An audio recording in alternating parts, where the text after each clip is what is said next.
ನುಡಿದಂತೆ challenging star ನಟ ದರ್ಶನ್ ಅವರು ಮದರ್ ಇಂಡಿಯಾ ಸುಮಲತಾ ಅಂಬರೀಶ್ ಪರವಾಗಿ ಇಂದಿನಿಂದ ಕ್ಷೇತ್ರಾದ್ಯಂತ ಚುನಾವಣಾ ಪ್ರಚಾರದಲ್ಲಿ ತೊಡಗಿಸಿಕೊಂಡಿದ್ದಾರೆ. ತೆರೆದ ವಾಹನದ ಮೂಲಕ ಐರಾವತ ದರ್ಶನ ಚುನಾವಣಾ ಪ್ರಚಾರಕ್ಕೆ ತೆರಳುತ್ತಿದ್ರೆ ಚಾಲೆಂಜಿಂಗ್ ಸ್ಟಾರ್ ರನ್ನ ನೋಡಲು ಮಾತುಗಳನ್ನ ಕೇಳಿಸಿಕೊಳ್ಳಲು ಜನ ಹಿಂಡು ಹಿಂಡಾಗಿ ವಾಹನದ ಜೊತೆ ಸಾಗುತ್ತಿದ್ದ ದೃಶ್ಯ ಸಾಮಾನ್ಯವಾಗಿತ್ತು. ದರ್ಶನ್ ಭೇಟಿ ನೀಡಿದ ಎಲ್ಲಾ ಹಳ್ಳಿಗಳಲ್ಲೂ ಒತ್ತಿ ಒತ್ತಿ ಹೇಳುತ್ತಿದ್ದ ಅಂಶ ಅಂದ್ರೆ ಸ್ವತಂತ್ರ ಅಭ್ಯರ್ಥಿ ಸುಮಲತಾ ಅವರ ಕ್ರಮ ಸಂಖ್ಯೆ 20 ಹಾಗೂ ಅವರ ಹೆಸರು ಸುಮಲತಾ ಎ.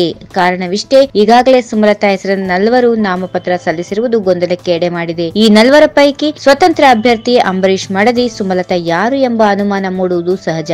ಈ ಅನುಮಾನ ಮೂಡಲಿ ಎಂಬ ಸಲುವಾಗಿಯೇ ಎದುರು ಪಕ್ಷದವರು ಚುನಾವಣೆಯಿಂದ ಒಂದೇ ಹೆಸರಿನ 3ರನ್ನ ಕಣಕ್ಕಿಳಿಸಲಾಗಿದೆ ಎಂದು ವ್ಯಾಖ್ಯಾನಿಸಲಾಗುತ್ತಿದೆ. ಇದನ್ನ ಸವಾಲಾಗಿಯೇ ಸ್ವೀಕರಿಸಿರುವ ನಟ ದರ್ಶನ್ ಸುಮಲತಾ ಅವರ ಗೆಲುವಿಗೆ ಏನ್ ಮಾಡಬೇಕು ಅದನ್ನ ಮಾಡುತ್ತಿದ್ದಾರೆ. ಆದ್ದರಿಂದಲೇ ವಿವಾದ ಸೃಷ್ಟಿಸುವ, ಗೊಂದಲಕ್ಕೆ ಎಡೆ ಮಾಡಿಕೊಡುವ ದ್ವೇಷದ ಭಾಷಣಗಳ ಬದಲು ಸುಮಲತಾ ಅವರ ಕ್ರಮ ಸಂಖ್ಯೆ 20 ಹಾಗೂ ಸುಮಲತಾ ಎ ಎಂದು ಇನಿಷಿಯಲ್ ಸಮೇತ ಪ್ರಚಾರ ಮಾಡುತ್ತಿದ್ದಾರೆ. ಜೊತೆಗೆ ಅವರ ಚಿಹ್ನೆಯಾದ ಕಹಳೆಯನ್ನ ಜೊತೆಗಿಟ್ಟುಕೊಂಡೇ ಪ್ರಚಾರ ಮಾಡಿ ಅದರ ಸೌಂಡ್ ಫಲಿತಾಂಶದ ದಿನ ಹೆಚ್ಚಾಗಿ ಕೇಳಿಸುವಂತೆ ಮಾಡಿ ನಿಮ್ಮ ಪಾದಗಳಿಗೆ ನಮಸ್ಕರಿಸುತ್ತೇನೆ ಎಂದು ಅಭಿಮಾನಿಗಳ ಹೃದಯ ಗೆಲ್ಲುವತ್ತ ಸಾಗುತ್ತಿದ್ದಾರೆ. ಊರಿನಲ್ಲಿರುವ ವಯಸ್ಸಾದವರು, ಮನೆಯಲ್ಲಿನ ಅಜ್ಜಿ ತಾತಂದಿರುಗಳಿಗೆ ಸ್ವತಂತ್ರ ಅಭ್ಯರ್ಥಿ ಸುಮಲತಾ ಅವರ ಕ್ರಮ ಸಂಖ್ಯೆ 20 ಹೆಸರು ಸುಮಲತಾ ಎ ಎಂಬುದನ್ನ ಆದಷ್ಟು ಹೆಚ್ಚು ಮನದಟ್ಟ ಮಾಡಿಸುವಂತೆ ಕೋರಿಕೊಳ್ಳುತ್ತಿದ್ದಾರೆ. ನಟನ ಕೋರಿಕೆಗೆ ಅಭಿಮಾನಿಗಳು ಚಪ್ಪಾಳೆ ಹೊಡೆಯುವ ಮೂಲಕ ನಾವಿದ್ದೇವೆ, ಹೆದರದಿರಿ ಎಂಬ ಸಂದೇಶ ರವಾನಿಸುತ್ತಿರುವುದು ವಿಶೇಷವಾಗಿದೆ. ನಟ ದರ್ಶನರ ಈ ಪ್ಲಾನ್ ವರ್ಕೌಟ್ ಆದ್ರೆ ಸುಮಲತಾ ಅಂಬರೀಶ್ ಅವರ ಗೆಲುವು ಖಚಿತ.